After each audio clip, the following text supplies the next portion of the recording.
Vamos embora, pessoal, falar para vocês os palpites desta terça-feira. E sim, eu estou devendo a contabilidade do final de semana ainda, tá? Mas estou esperando todos os jogos acontecerem. Então, vamos que vamos aí, porque essa segunda-feira não tá muito boa ainda não, viu? Estamos dependendo aqui do Bragantino, mas o Lazio perdemos minha unidade aqui. O Celta também não ganhou.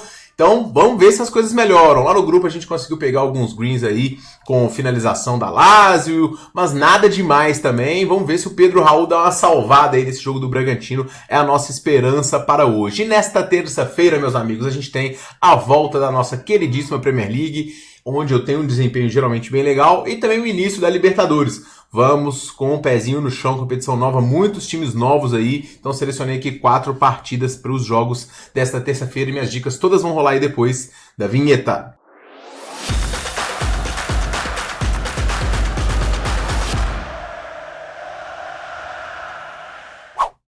E fala, galerinha apostadora, beleza? Tudo bom? Ticnado aqui para mais um vídeo. Vamos começar analisando o primeiro jogo do dia, jogo do Arsenal contra o Fulham. O Arsenal, segundo colocado, meio que tá quase que garantido, né, na próxima Liga dos Campeões, tá 10 pontos à frente do City, e a briga pelo título também ficou um pouquinho distante, estando 12 pontos atrás do Liverpool. O Fulham quer vencer aqui para entrar no grupo dos times classificados para a Liga Europa, mas vem de uma derrota muito doída, né? 3-0 para o Crystal Palace na FA Cup, jogo aí há poucos dias, então não teve tanto tempo para descansar, mais uma viagenzinha, vamos ver como é que o Fulham desempenha hoje. O Arsenal tem jogadores importantes aqui para o confronto de hoje.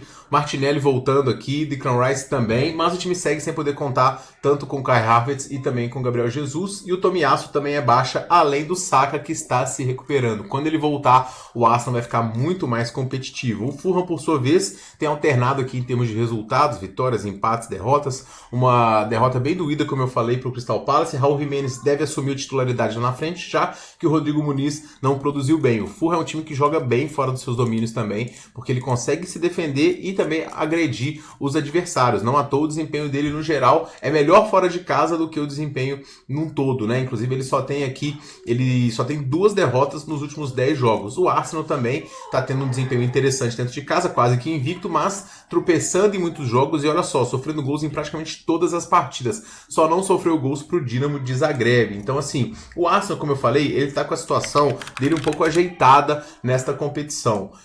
Não sobe muito mais, né? Porque é muito difícil chegar ao título, mas também difícil que perca a vaga na Liga dos Campeões. O Fulham, por sua vez, quer retomar o caminho das vitórias, joga bem fora dos seus domínios e pode agredir os seus adversários, tá? A desconfirmar a escalação aqui, se o Saka vai realmente ficar disponível, inclusive tem super odds aqui disponível para ele, mas não sei se vale a pena, tem que esperar para confirmar mesmo. E o que eu vou recomendar nesse jogo, pessoal, é o mais de 1.5 gols. Embora eu goste muito da defesa do Arsenal, eu acho que o Fulham é um time que pode agredir aqui, e o 1.45 eu acho baixo para uma equipe do Arsenal, que tá tendo dificuldade em alguns dos confrontos e tem sofrido gols aqui repetidas vezes. Não sofreu pro Chelsea, mas sofreu muitos outros jogos, né? E o Fulham, como eu falei, é um adversário muito perigoso. Não confio no Fulham para poder cumprir o handicap, porque o Arsenal não vem de descanso também e a linha de handicap não tá muito alta, tá? A linha tá no mais 1,25 aqui. E o Fulham vem de um 3-0 que me incomodou muito diante do Crystal Palace. Então mais de 1.5, contando com eventualmente 2 gols do Arsenal ou um gol do Arsenal do Fulham, é o mais indicado aqui na minha visão. No segundo jogo, pessoal, a gente tem o Wolverhampton e o West Ham. Talvez as duas maiores decepções dessa temporada, né? Junto com o United, que não jogou nada, e o Tottenham. Esses dois times todo mundo esperava um pouquinho melhor o desempenho também. O Wolverhampton ele chega aqui com muita oscilação nos seus jogos, né? Com problemas aqui em termos de desempenho. Em casa, pior ainda, né? Só ganhou 3 dos últimos 10 jogos, sofre gols aqui em praticamente todas as partidas. Só venceu os jogos, inclusive, que ele não sofreu gols. E hoje, mais uma vez, o Matheus Cunha, que é o principal jogador, está suspenso. Isso não impediu o time de vencer a equipe do Southampton fora de casa, mas o Southampton é o pior time do campeonato. O West Ham também é um time que oscila muito em termos de desempenho, embora tenha melhorado um pouquinho o nível das suas atuações, nos últimos 5, 2 vitórias aqui, um empate e 2 derrotas.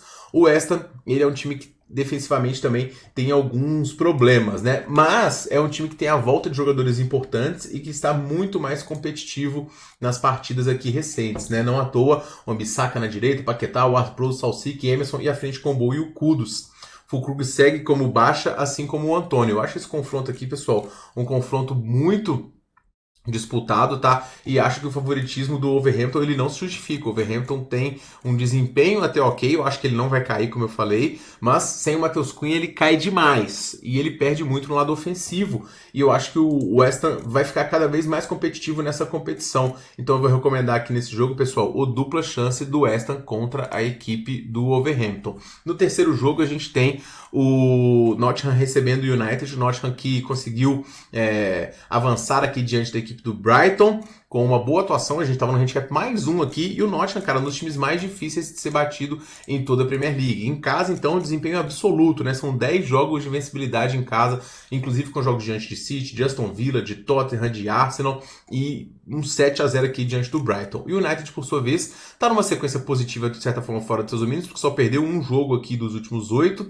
mas ainda assim segue tendo um desempenho muito abaixo do esperado nessa temporada, segue com muitas lesões no seu elenco, um time aqui que eu acho hoje, a grande verdade, é mais fraco do que esse time do Nottingham. Eu gosto muito desse time em casa, com seus principais jogadores disponíveis, com um time que se defende muito bem, que consegue agredir um United que tem dificuldade no lado ofensivo. Eu vou recomendar aqui o empate no do Nottingham. Eu fui no empate no do Nottingham contra o City, e contra outros times não vou contra o United. Então, assim, se ganhar o United, parabéns. Mas eu vou aqui no Nottingham, beleza? Na Libertadores, pessoal, eu separei alguns jogos aqui pra gente. O primeiro deles é o do Bolívar contra o Cerro Porteño. O Cerro Porteño, ele até tem uma sequência positiva aqui. Ele tá brigando pelas primeiras colocações do campeonato paraguaio, mas é um time limitado tecnicamente em termos de investimentos. Os times se reforçaram muito pouco, o nível técnico do Paraguai é muito baixo e não tem grandes jogadores assim. Pra você ter uma ideia, né? Tem jogador, aquele Roque Santa Cruz tá disponível há 43 anos até hoje, então assim, não é um time que encanta não, a torcida empurra muito,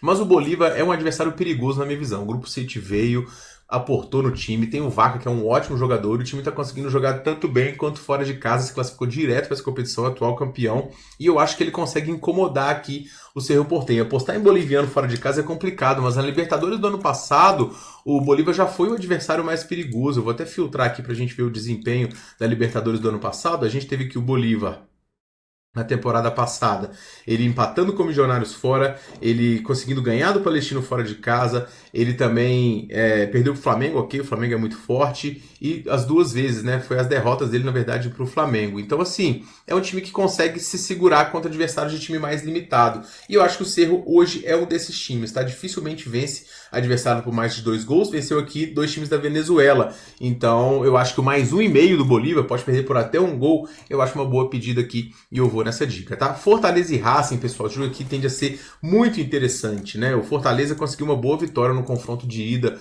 no confronto de estreia, na verdade, do Brasileirão, encerrou uma sequência de 3 derrotas em 4 jogos, inclusive com a derrota no Campeonato Estadual pro Ceará. O Voivoda já estava sendo pressionado, mas aí chegou em casa, o Fortaleza mostrou sua força e foi assim, inclusive, durante toda a temporada passada. Vai chegar com bastante moral, mas vai ter um adversário que é um adversário que já se provou bem difícil, né? O Racing não tá fazendo um grande campeonato argentino, não, mas está brigando lá na parte de cima e conseguiu fazer uma atuação muito boa no jogo diante do Botafogo.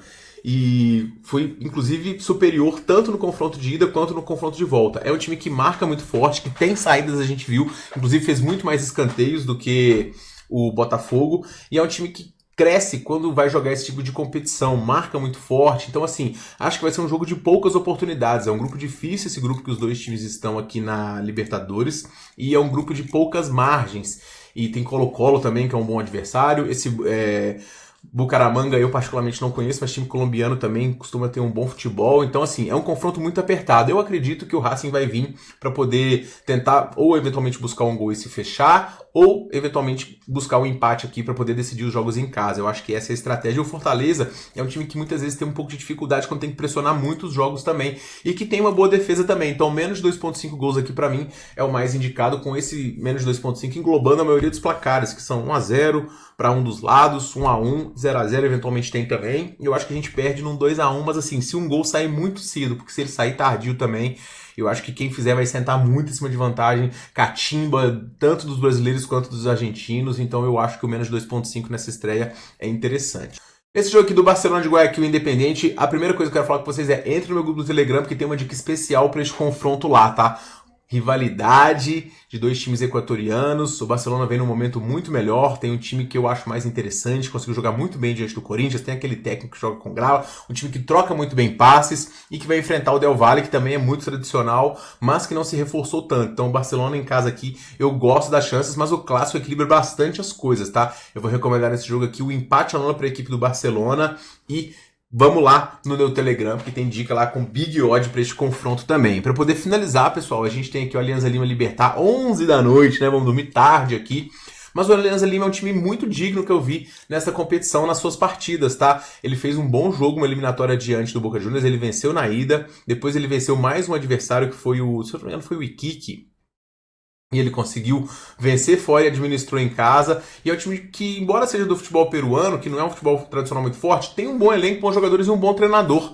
E o Libertad, embora seja um time muito tradicional do Paraguai também, inclusive vem numa invencibilidade de 10 jogos aqui, ele tá num lugar que, como eu falei, são poucos reforços. O Roque Santa Cruz é desse time aqui.